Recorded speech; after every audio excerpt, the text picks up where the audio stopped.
Baik, terima kasih Andrian.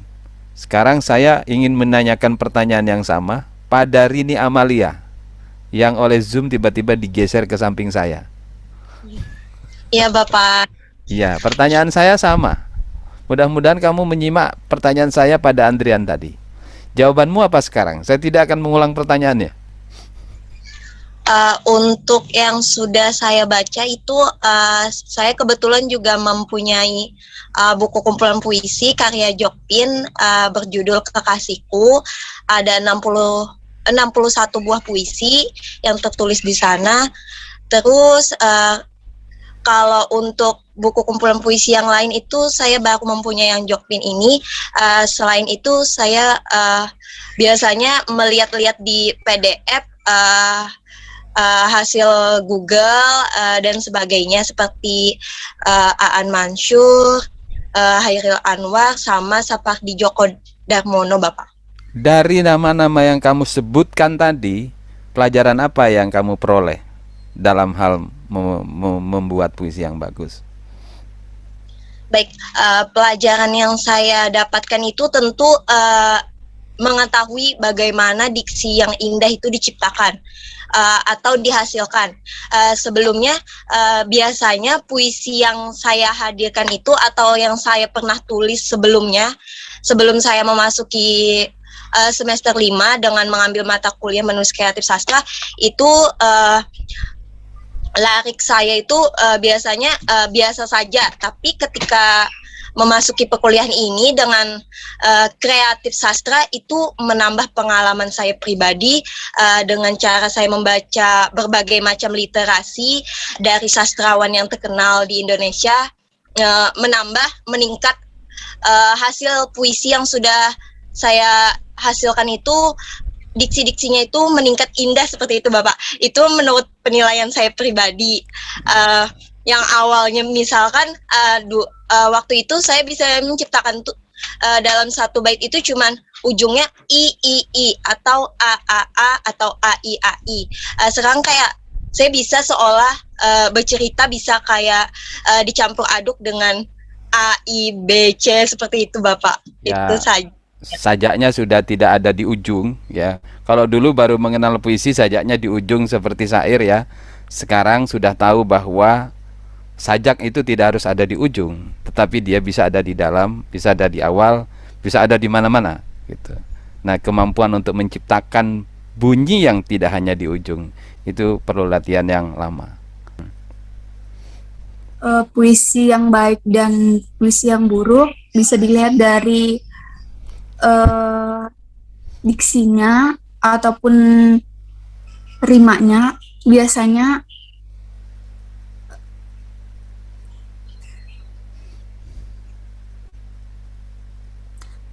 kalau puisi yang baik itu biasanya diksinya sesuai dengan kata baku dan diksi-diksi yang mempunyai makna.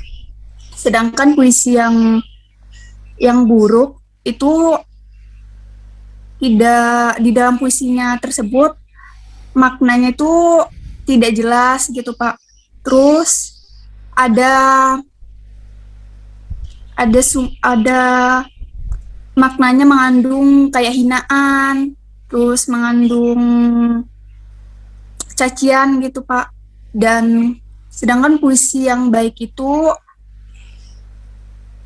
terdapat rima, diksi yang baik, terdapat gaya bahasa seperti personifikasi, metafora. Mungkin itu, Pak. Oke. Kalau pertanyaan yang sama, saya sampaikan ke Umukul ya. Pertanyaan sama terhadap Cahaya Nabila. Sekarang saya berikan ke Umukul. Jawabannya apa, Umukul? Kalau menurut saya, puisi yang bagus itu adalah memiliki diksi yang penggunaan atau pemilihan diksinya itu tepat. Walaupun kita menggunakan diksi yang sederhana, namun jika kita bisa mengembangkannya dengan cara menunjukkan daya imajinasi yang yang lebih luas begitu. Jadi diksinya itu terkesan lebih indah dan memiliki makna yang tidak hanya memiliki satu makna aja begitu. Dan puisi yang bagus itu juga memiliki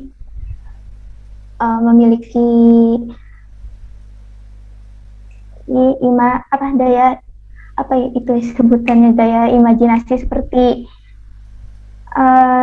visual, audial yang bisa menimbulkan daya imajinasi pada pembaca sehingga pembaca itu bisa merasakan perasaan penulis melalui puisi yang ditulis tersebut.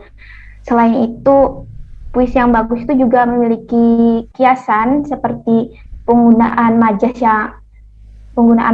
seperti majas metafora, personifikasi, simile atau yang lainnya, sehingga puisi tersebut bisa terkesan lebih bagus begitu, Pak. Itu aja. Terima kasih Om Mukul. Sekarang saya pindah ke Al-Mujahidin Shah. Al-Mujahidin Shah. Apa masih ada yang belum disebutkan oleh Om Mukul dan Nabila tadi ya, Nabila, tentang ciri puisi yang baik itu? Apa masih ada? Apa masih ada ya? Jawaban paling mudah mungkin sudah tidak ada, Pak. Apa masih ada yang belum disebutkan oleh mereka berdua tentang ciri puisi yang bagus? Apa masih ada?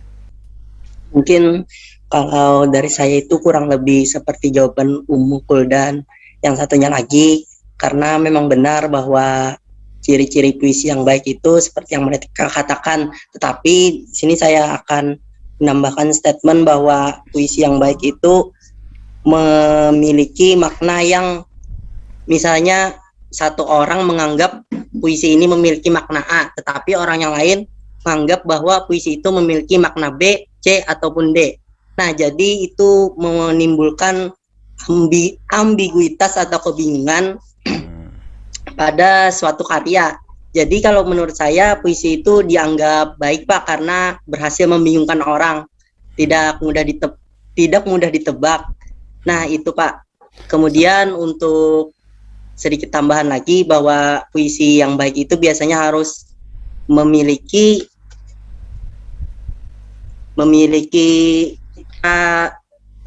yang sudah kita pelajari pada pertemuan sebelumnya, Pak. Misalnya citra visual, indrawi, audial, dan seterusnya, Pak. Mungkin itu saja, Pak, dari saya. Apa Mujahidin sudah puas dengan puisi yang sudah dibuat? Kalau sudah puas itu, kalau dilihat dari sudut pandang penilaian dari Bapak itu sepertinya belum, Pak. Tetapi Mujahidin, bukan menurut saya. Oh iya, Pak, ya. Kalau menurut saya itu saya sudah berusaha, Pak, untuk membuat puisi yang baik, tetapi saya juga sadar bahwa saya kurang terampil dalam menulis. Jadi saya mengikuti mata kuliah ini juga selalu berusaha untuk menampilkan yang terbaik di setiap penugasan yang diberikan. Oke, sip. Seperti itu, Pak. Mudah-mudahan tercapai ya. Terus latihan ya. Afifah Rahmaliana. Ya. Kalau Afifah bagaimana? Apa sudah puas dengan puisi yang sudah dihasilkan sejauh ini? Cukup puas, Bapak. Cukup puas ya. Selama proses ini kamu sudah membaca puisi siapa saja? Ada puisi Kang Tirsa Besari, Pak. Kebetulan malam saya habis menamatkan buku beliau. Oh, puisi itu ya? Kumpulan puisi juga, Firsa? Ada puisinya sedikit, Pak. Puisinya sedikit? Puisinya sedikit itu berapa dikit? Beberapa lembar. Beberapa lembar. Di mana kamu bisa membaca puisinya Firsa? Di buku. Apa judul bukunya? Catatan Juang. Apa? Catatan Juang. Catatan Juang. Apa daya tarik puisi itu? Puisinya menceritakan masa kini Menceritakan masa kini. Percintaan masa kini dan juga petualangan beliau. Percintaan masa kini. Apa bedanya percintaan masa kini dan masa lalu? Diksinya mungkin Pak. Seperti apa bedanya kira-kira? Kalau puisi dulu misalnya engkau adinda apa gitu. Ya. Kalau sekarang? Kalau sekarang lebih ke pilihan katanya Kenapa? lebih mudah dipahami. Lebih mudah dipahami. Karena lebih mudah itu bertolak belakang dengan Mujahidin saya itu. Kalau Mujahidin saya bilang, semakin orang tidak paham dengan puisi itu semakin bagus. Tapi Afifah bilang semakin mudah dipahami puisi itu bagus. Bagaimana Mujahidin Sah menanggapi persoalan Afifah? Jadi kembali lagi ke masing-masing individu Pak, karena setiap individu itu mempunyai selera dan keinginan masing-masing. Misalnya individu satu suka yang puisi ringan saja, maksud ringan di sini ialah mudah dipahami seperti yang dikatakan Afifah tadi. Sedangkan individu yang satu menyukai puisi yang bisa dikatakan sulit dipahami karena itu menjadi tantangan tersendiri bagi mereka, terlebih jika mereka itu cinta terhadap karya sastra puisi Pak. Seperti itu Bapak tanggapannya. Oke. Apa Lutfia sudah saya tanyai? Lutfia Rahma? Pak. Belum.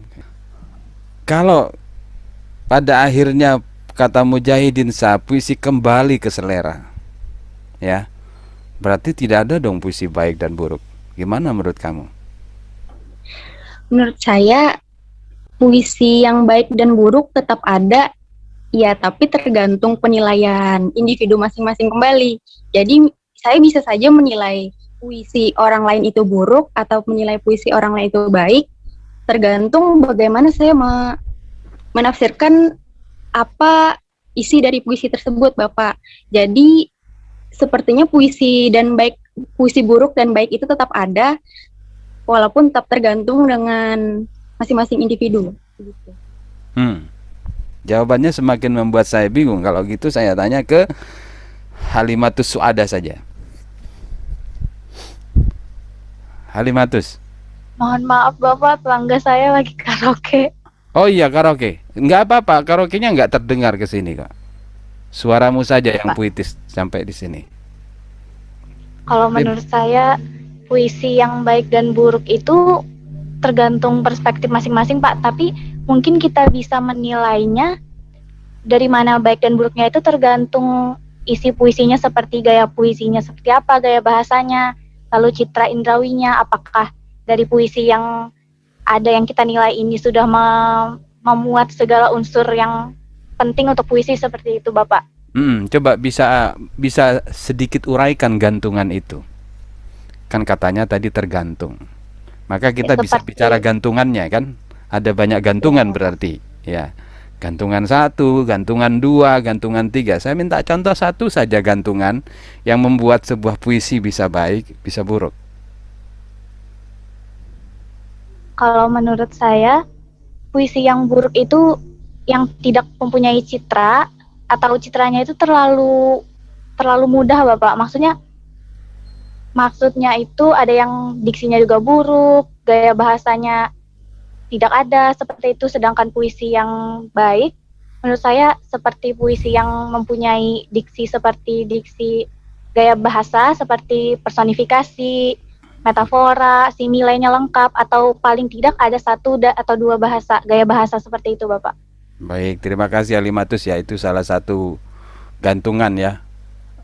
Kalau memang dikembalikan ke selera, bisa saja puisinya Gunawan Muhammad atau Djoko Pinurbo itu buruk bagi anak-anak kalau pembacanya anak-anak, karena anak-anak juga menyukai puisi yang cicak-cicak di dinding, diam-diam merayap, itu kan puisi ya. Ada seekor nyamuk, hop, lalu ditangkap, itu kelas TK itu puisinya ya. Itu. Tapi Anda bisa juga mengembangkan dari puisi kelas TK. Bagi kelas TK itu puisi yang bagus ya. Ada banyak puisi lah, lagu-lagu, misalnya di lagu-lagu anak-anak itu kan juga diciptakan dengan gaya-gaya yang puitis ya. Tetapi untuk anak-anak. Nah, ada juga Sapardi Djoko Damono juga pernah membuat seperti itu ya. Dia membuat puisi dengan gaya anak-anak, tapi tidak untuk anak-anak. Itu. Kalaupun dibaca oleh anak-anak, anak-anak bisa menikmatinya sebagai puisi anak-anak, tapi orang dewasa juga bisa menikmatinya itu sebagai puisi yang dewasa. Puisi yang bisa dibaca oleh semua umur, itu luar biasa sulitnya membuat puisi seperti itu.